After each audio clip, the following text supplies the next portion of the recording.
Hi friends, welcome back to my sweet kids channel. ఇవాళ చేస్తున్నది birthday cake అండి. ఇంట్లో లాక్డౌన్ కాబట్టి ఇంట్లో చేశాను. యూట్యూబ్లో ఫస్ట్ టైం పెడుతున్నాను. దీనికి కావాల్సిన వెజిటబుల్ ఆయిల్, కర్డ్, షుగర్ ఇవి మిక్స్ అయ్యేంత వరకు ఈ విధంగా కలుపుకోవాలండి. కొంచెం క్రీమీ స్ట్రక్చర్ వచ్చేదాకా కలుపుకోవాలి. నేను ఎటువంటి మైదా యూజ్ చేయట్లేదు, ఓన్లీ గోధుమ పిండితోటే యూజ్ చేస్తున్నాను. ఈ కటోరాతోటి 2 కప్స్ తీసుకోవాలి అండి. నేను చిన్న కేకే చేశానండి, మరీ పెద్ద కేక్ ఏమీ చేయలేదండి. చాలా చిన్న కేకు, షుగర్ చాలా తక్కువగా యూజ్ చేశాను. ఇలా జల్లించుకోవడం వల్ల ముద్దలు ముద్దలు లేకుండా మంచిగా సాఫ్ట్గా పడుతుందండి. ఈ విధంగా కలుపుకోవాలి, ముద్దలు ముద్దలు లేకుండా. ఇలా మీకు కష్టమైతే ఒకసారి మిక్సీ జార్లో వేసి ఒకసారి తిప్పితే సరిపోతుందండి. తొందరగా క్రీమీ స్ట్రక్చర్ వచ్చేస్తుందండి. ఇలా అయిన తర్వాత 2-3 డ్రాప్స్ వెనిలా ఎసెన్స్ వేసుకోవాలి.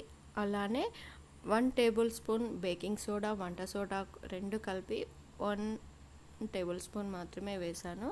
తర్వాత నేను ఇడ్లీ కుక్కర్లో తీసుకున్నానండి. ఆల్రెడీ ఒక 10 మినిట్స్ వెయిట్ చేశాను. ఇందులో వాటర్ తీసుకున్నాను, సాల్ట్ యూజ్ చేయలేదు.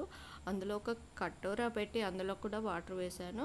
ఇలా తీసుకున్న మనం కేక్ ఏదైతే ప్రిపేర్ చేసుకుంటామో దానికి first of all oil apply చేశాను. తర్వాత కేక్ ఎటువంటి గ్యాప్ లేకుండా, అంటే ఎయిర్ బబుల్స్ లేకుండా మంచిగా ఒకసారి ఇలా టిప్ చేసిన తర్వాత వేసుకొని ఇలా పెట్టుకున్నాను. చూడండి, 40 మినిట్స్లో కేక్ రెడీ అయిందండి. చాలా ఫాస్ట్ అయిపోయిందండి.